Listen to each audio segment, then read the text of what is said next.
এই যে বন্ধুরা, আমি আজকে বানাবো সিমইয়ের সীতাভোগ। সিমইয়ের জন্য আমি যা যা উপকরণ নিয়েছি আপনাদের কিন্তু দেখাচ্ছি। এই যে এক বাটি নিয়েছি সিমই, কিশমিশ, এটা কাঠবাদাম বলতে পারো, এই যে লবঙ্গ, দারচিনি আর ছোট এলাচ, আর পরিমাণ মতো চিনি, পরিমাণ মতো লবণ নিয়েছি, আর এই যে ঘিটা নিয়েছি।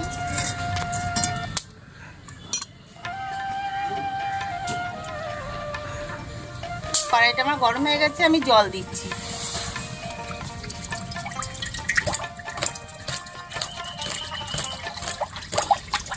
পরিমাণ মতো জল দিয়ে দিলাম, অল্প যেহেতু আমার সময়। এই জলের মধ্যে আমি দিচ্ছি পরিমাণ মতো লবণ। সময় নিয়েছি, এবার আপনাদের দরকার হলে আপনারা বেশি করে নিতে পারেন, আমি অল্প করেই বানাচ্ছি।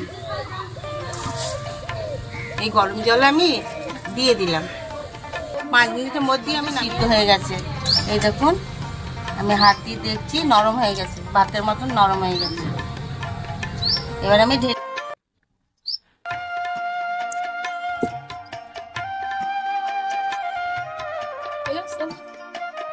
অল্প দিলাম। এবার আমি দিচ্ছি ঘি। এবার আমি ঘি দিচ্ছি, এর মধ্যে কিশমিশ দিচ্ছি। কিশমিশটা আমি হালকা করে ভেজে নেব।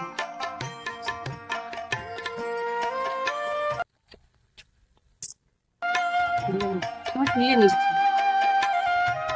এটা ভাজা হয়ে গেছে। এবার আমি এই কাঠবাদামটা ভেজে নিচ্ছি,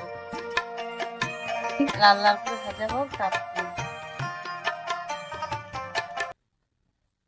বাদামগুলো ভাজা হয়ে গেছে, এবার আমি তুলে নিচ্ছি।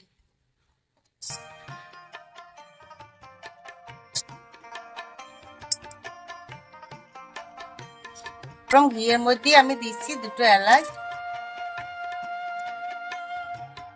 লবঙ্গ, আর এই দারচিনি।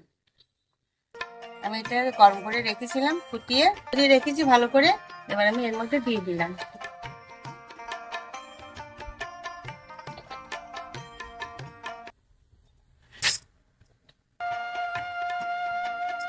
এটা আমি এবার লাল লাল করে ভেজে নেবো। এই লাচতে লাচতে একটু আটাটা লাগবে, লাচতে লাচতে ধীরে ধীরে হয়ে যাবে। ভালো করে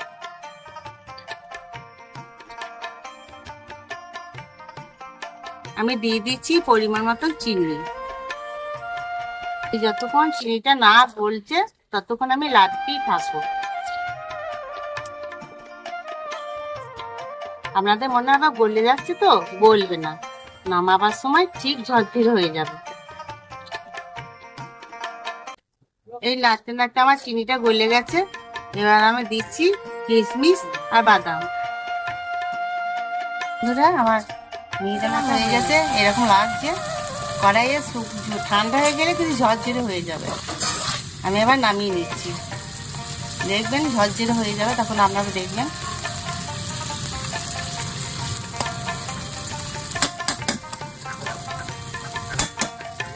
নামিয়ে নিচ্ছি। এই দেখো বন্ধুরা, ঝরঝরে হয়ে গেছে। এই দেখো,